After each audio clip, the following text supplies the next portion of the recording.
Why do I always feel like somebody's watching me, especially my boss?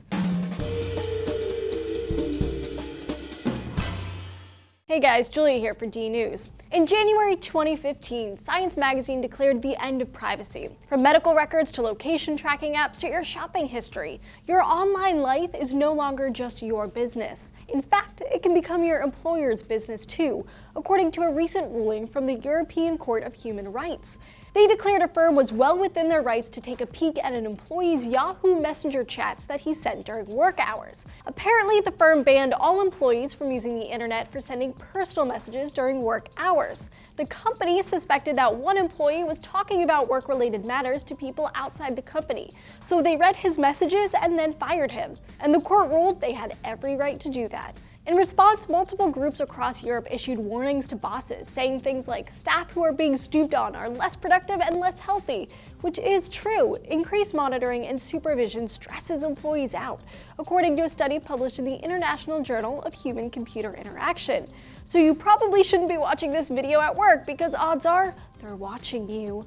According to a 2007 survey by the American Management Association and the ePolicy Institute, 2/3 of employers monitor internet connections and use software to block connections to inappropriate websites. And 43% of employers read workers' email and even fire people over it. And it's perfectly legal in Europe and even here in the US too, although legislation is spotty and is mostly on a state-by-state basis. Basically, if your employer tells you ahead of time that your activity will be monitored on work equipment, they can do it.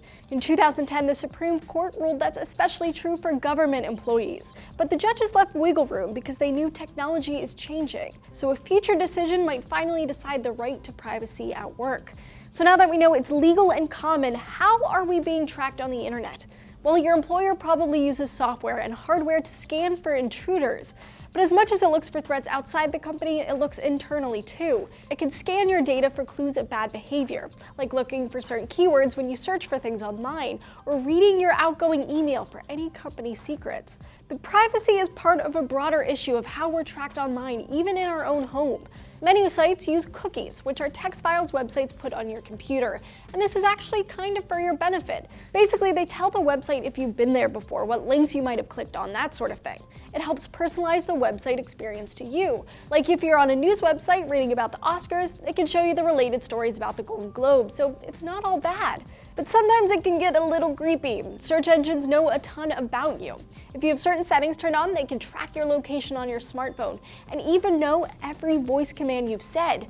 Search engines give the information they learn to advertisers. See, it's a little creepy. But this results in us being able to use social networking sites for free. That's the trade-off. And I won't even get into what the government knows about you. That's opening a whole other can of worms. Sup, NSA? But really, privacy in the tech-driven age is becoming seen as more of a luxury good. Even though one study published in the journal Science found that evidence suggests that privacy is a universal human need, and studies show overwhelmingly that people want more internet privacy. So while the Supreme Court kicks the can down the road on the matter of privacy in the workplace, check your privacy settings in the meantime. With all the internet knows about you, could you ever disappear online? In this digital age, should you have the right to be forgotten? TestTube News takes a closer look in this episode right here. A person cannot simply have information removed because he or she disagrees with it or dislikes its content. But when information fits the profile of inaccurate, inadequate, irrelevant, or excessive, courts will have to weigh how damaging the information is to the person. So have you ever been caught slacking off at work? Do you feel like you should be allowed to scroll Facebook while on the clock? Sound off down in the comments below. Don't forget to hit those like and subscribe buttons and keep coming back here so you don't miss a single DNews episode.